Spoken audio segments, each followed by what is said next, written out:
వాణిజ్య బ్యాంకుల యొక్క విధులను మనం అధ్యయనం చేస్తే, కమర్షియల్ బ్యాంక్ యొక్క విధులను అధ్యయనం చేస్తే, ఒకటి డిపాజిట్లను స్వీకరించే బ్యాంకు వాణిజ్య బ్యాంకులు అని చెప్పినాం. మరి రుణాలు ఇవ్వటం వాణిజ్య బ్యాంకుల యొక్క మరొక విధి అని చెప్పినాం. రుణాలు ఇచ్చే బ్యాంకులు వాణిజ్య బ్యాంకులు అని చెప్పినాం. 3 పరపతిని సృష్టించే బ్యాంకులు అని చెప్పినాం. ఇంకా వాణిజ్య బ్యాంకులను మనం చూస్తే నగదును ఒక చోటు నుండి మరొక చోటుకి ట్రాన్స్ఫర్ చేస్తాయి.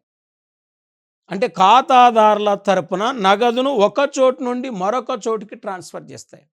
ఇంకా మనం జనరల్గా పరిగణలోకి తీసుకుంటే వాణిజ్య బ్యాంకుల యొక్క మరొక విధి చెక్కును సృష్టిస్తాయి, చెక్కు పద్ధతిని ప్రోత్సహిస్తాయి.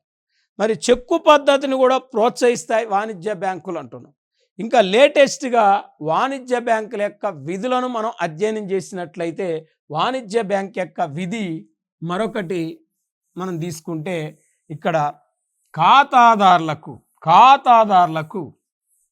విలువైన సొమ్మును దాచుకోవటానికి అంటే లాకర్ సదుపాయాన్ని కూడా వాణిజ్య బ్యాంకులు కల్పిస్తాయి. లాకర్ ఫెసిలిటీస్ కల్పిస్తాయి వాణిజ్య బ్యాంకులు అని చెప్తున్నాం. లాకర్ సదుపాయాన్ని కల్పిస్తాయి వాణిజ్య బ్యాంకులు అని చెప్తున్నాం.